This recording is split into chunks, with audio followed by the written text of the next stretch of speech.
Welcome to the Ask Lee segment of my channel, and if you have any questions regarding magic, spirituality, witchcraft, demonology, the occult, whatever it may be, then all you have to do is drop it into the comments of any of the Ask Lee videos and I will add it to the queue. And I do these every Wednesday, so just look out for your questions. Welcome to my channel. You are entering the world of magic and mysticism with your host, Lee W. Johnson. Keep the lights on and help improve the channel by becoming a supporter for just $2.99 per month. Hit the join button. Alright then, straight into today's questions. Let's do the first one. This is from @JimRamos6011. Remember, I've only got the handles now, don't have the actual names of people, so it's easier to tag them in the comments though. So. Does Lucifer have a specific day of invoking or enchanting, and does it always require blood on his sigil every time? I don't think Lucifer has a specific day of the week. There is a specific day in demonology that is often celebrated. It's a seasonal thing. But have a look in S. Conley's book, Complete Book of Demonology, for those dates. There's, as I said, it's a seasonal thing, so it ties in very much with the equinoxes and solstices. But there's days for Belial, for Leviathan, Lucifer, etc., etc. But a day of the week, if we were going to assign Lucifer to a day, Lucifer is very much the light bringer, the bringer of knowledge, and therefore we could probably equate this with Hermes, with Mercury. Therefore you would be looking at Wednesday. But I mean, you know, any day of the week is good for Lucifer, for bringing gnosis and knowledge. But if you do want to do a specific day, Wednesday would probably be a good day for that. Does it require blood on his sigil every time? No, it doesn't. Not at all. In fact, Lucifer's, I find, a lot of people may find the opposite, but I find that Lucifer isn't one of those that requires blood. In fact, offerings for Lucifer could be studying, could be gaining more knowledge. And so you might want to dedicate an hour on Wednesdays to actual study, for instance, and dedicate that to Lucifer as an offering. But you know, you don't need to put blood on the sigil every single time you work with a spirit, with a demon or a god or a goddess. You can just light a candle and some incense and do a meditation and do some enchanting and things like that. So those are great offerings. In any case, not just with Lucifer, with any of the spirits. They don't always require blood. Blood is, unless you're doing a very specific long-term ritual where you are giving blood offerings every single day, you know, working with a particular spirit on a long-term basis, working with them every day or once a week or something like that. You know, if you've dedicated a particular day of the week to that particular spirit, you don't need to give blood offerings every single time. That blood offering is quite often to form a connection, to form a bond. And you know, you may want to do that every now and again. It may be once a year, for instance, or once a month on a particular moon phase or something like that. But it definitely doesn't need to be every single time you work with the spirit. So no, you don't need to. All right, so I think that was a quick one. Let's do the next one. All right, next question is from @insalubrious so these handles are going to get very interesting. Hi, can being interested in demons and such suddenly mean that I'm somehow being influenced by them already? Also, can merely gathering information on them or their rituals affect me in some negative way? Do they actually harm people this way? Apologies if my questions sound a little misinformed. I'm very new to this. This is literally my third video on the subject. Thanks. Okay, so first question: can being interested in demons and such suddenly mean that I'm somehow being influenced by them already? It can. We say energy flows where attention goes. So, if you start getting interested in a particular topic, your attention is going to be brought to that, and energy is going to start flowing in that direction. And because we are working with the basis of everything being energy, ourselves, the spirits, if we give that energy attention, it's going to start drawing that energy towards us. So yes, they can start influencing, but they probably won't. They probably won't start influencing you until you actually make some kind of action. But the attention is there. The connection is starting to be created. This is why we talk about creating a relationship with the spirits. It's not kind of like you suddenly become interested in a particular spirit and suddenly they're there and they'll do everything, or they influence your life or something like that. However, having said that, I did do a video on this. I'll see if I can find it and try and remember to link it above.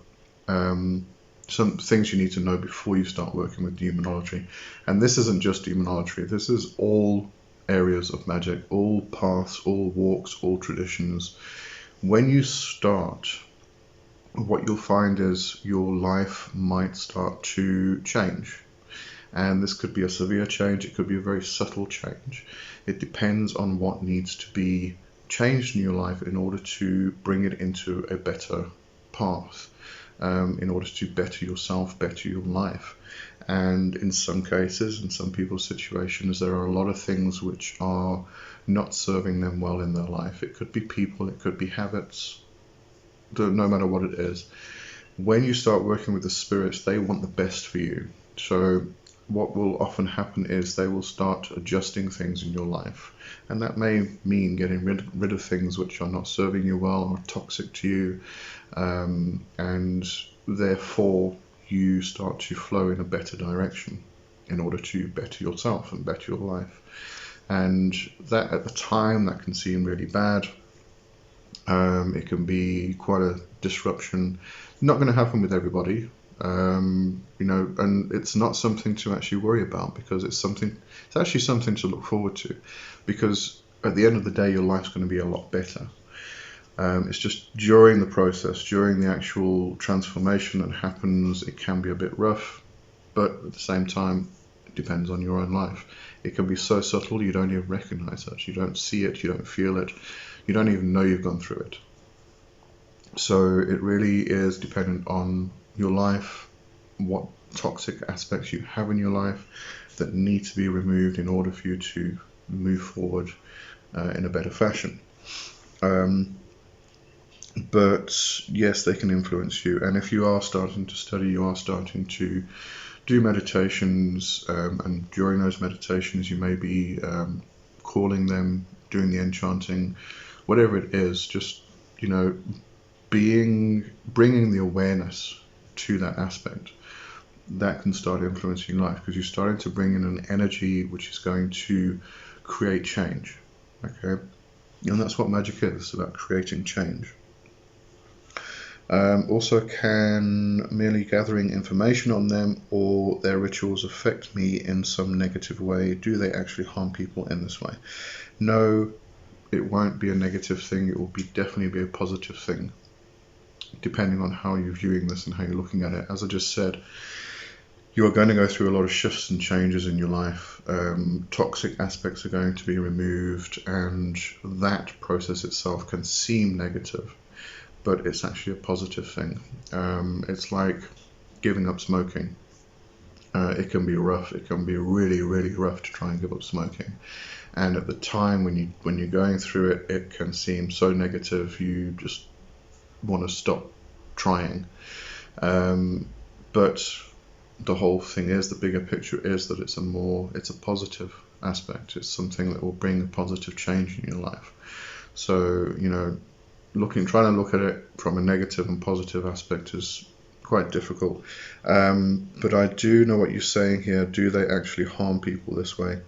We're talking about demons in the sense of them not being harmful spirits. They're not the demons of the Christian faith. They are not the entities and spirits which are there to try and harm you. If you are respecting them and you are working with them in a positive way, all you're going to get back is respect and positivity. If you are trying to harm them, you are working with them in a negative way, what you're going to get back is negativity. So it depends on how you're working with them, how you view them. So if you go into this, you're going to probably go in with anxiety and fear. That's natural. We have been programmed to see these things in a particular light, and therefore fear is going to be there, and that's normal. But as you progress, that fear is going to get less and less and less, because you're going to understand they are not here to harm you. They are tutelary spirits. They're here to teach you, to help you, to guide you, and that's all positive. There's nothing negative about it. So no, they're not going to bring negativity, and they're not going to harm you just because you're studying them and your attention is there. So I wouldn't worry about that, and it's okay. Don't apologize for asking misinformed questions. It's the first time you're dealing with this, and there's a lot of people dealing with this for the first time, so it's good to ask the questions. All right, next question. At Obscene Rima 7521. Okay. Hello Lee, I have a question. I want to invoke a spirit of water element.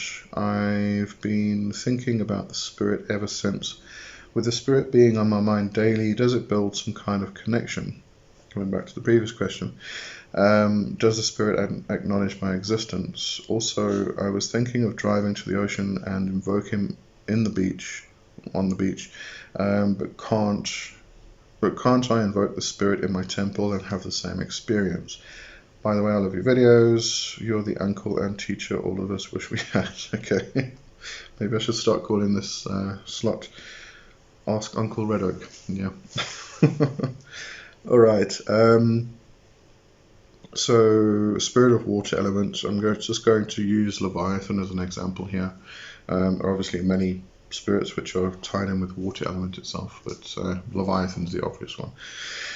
So if you were to, first of all, the just having the spirit on your mind daily does create a connection. As I said previously, that's where your attention's going, and therefore you're going to start creating a connection.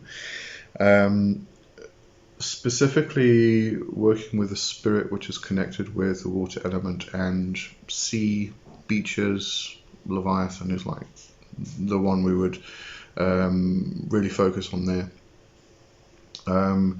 Going to the place of the spirit can be extremely powerful. If you cannot go, you can still work with the spirit and you can still have the same experiences. But think of it this way. If you are sitting in your home in a landlocked area, you haven't got any sort of sea nearby, you haven't even got a stream or a river, you can connect with that element through a bowl of water, and you would get a particular experience. If you, however, went and stood with 1 foot in the river and 1 foot on the bank, you would have a completely different experience. That's a liminal space between the land and the water. So you would be in a liminal space and you would be dealing with the actual spirits of the water. If, however, you go to the sea and sit on the beach or on the rocks, the power of the sea is going to give you a completely different experience. So you are going to get different experiences depending on what type of work you're doing, but actually dealing with the spirit, you can do that anywhere. Water is available everywhere, and water is in all things. All the elements are in all things, which we consider to be material on the physical plane. It doesn't matter what it is; it's going to have all of the elements in it. So You can even get a plant, grow a plant. Water is a very large aspect, or a very potent element within plants, and a plant would be a great way to nurture something, and you can focus on the water aspect. You can get plants which are particularly reliant on water. One thing I've been wanting to do for years and years now, and I did it when I was actually still a teen, was to grow a willow bonsai. I just love the idea, and if you have a look at a lot of pictures on Google relating to willows, weeping willows, that have been grown as bonsais, they're usually in this beautiful large flat pot, and there's sort of soil built up, and it creates a bank, and then there's a body of water, and they grow the weeping willow so that it grows over and into the water. It's a beautiful representation of the tree itself, and I love the willow. It's connected with Hecate, all things like that. But it's you've got that aspect of the tree, and you're nurturing something. You're nurturing the life of a tree, and it's small enough to have in a small space. But it's also that aspect of the water element. So there's many different ways you can have a look at working with a water spirit. So don't just try and limit yourself to, do I need to go to the sea? It's a great experience. It's a completely different experience, but it's not absolutely necessary if you cannot do it. If you can get away on holiday once a year and go to the sea and connect with the spirit, that would be even better. But yeah, that's basically it regarding that. Now I've lost my place. Was that? Yeah, that was the last one. Okay. Timothy Baker 1038. Mr. Lee, I've got a question for you. I smell the spirits and taste them, as well as see them, hear them as well. Do you feel these emotions when you work with the higher spirits and lower ones too? Okay, that's quite a lot actually. We talk about this often, the psychic senses and how they develop differently for different people. And usually it's just one of the psychic senses which is more apparent than the others. And we can work on developing the others to enhance or back up the more potent one at the beginning. So somebody may have clairaudience where they're hearing things. Some people may have clairvoyance where they're seeing things. But it makes us all different. It makes us all more interesting, really. But to have all of this, not all of them, maybe you've got the gift of prophecy or claircognizance, which is the psychic sense of knowing. It's just that that connection, that knowing of things. But you've got smell, taste, sight, and hearing. So yeah, you've got. I don't think you would have many problems. You did say, do you feel these emotions when you work with the higher spirits? Interesting that you actually mentioned emotions in connection with that, because as I'm always saying, the psychic senses, when we have the sight of something, we do it with our entire being, and that is often related through things like emotions, feelings that we get. If somebody is clairvoyant, they may see images, and it may not be an actual spirit or the physical form of the spirit that they see, but it may be images of events, of things that are coming, images which relate to the spirit itself. But yeah, we see with our entire being, and as I said, usually it's one thing, one particular sense which is enhanced, which is more potent than the others at the beginning. Sometimes we don't have any, and we need to develop it. At the same time, we usually have it, but we don't realize we have it. So we may have that knowing. We may have clairvoyance or clairaudience or claircognizance, or all of the clairs. We may have it, but we don't realize it because we don't use it every day, and it's not something we recognize. But when we start practicing magic and spirituality, and we start developing these psychic senses, we start to realize that we do have a particular skill, a particular ability. It's just that we weren't aware of it before. So then it starts becoming stronger, and as we become more and more aware of it. And usually it is quite often emotions. You feel things, and we say feeling, and that can also relate to the sense of touch. We feel things with the sense of touch. It doesn't necessarily have to be emotions, but at the same time, all of these senses trigger emotions, and they also often trigger memories. So all of this stuff, as I said, you see with your entire being, and this is what I'm trying to get to, is that it doesn't matter if we are using the sight, eyes, smell, taste, touch, whatever senses we're using, we are still experiencing it with the entire being, with all of the senses in some way, and that triggers emotions and it triggers memories. So when we are looking at something, we are looking with emotion, and other things, but we have the emotion in it. So it really is all about all of the psychic senses. I'm rambling about this one here. Okay, I think I'm going to leave it there for this week.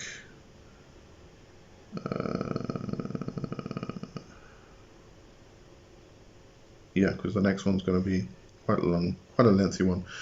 Okay, so I'll see you next week for more Ask Lee, and have a good one. Cheers for now. Bye bye.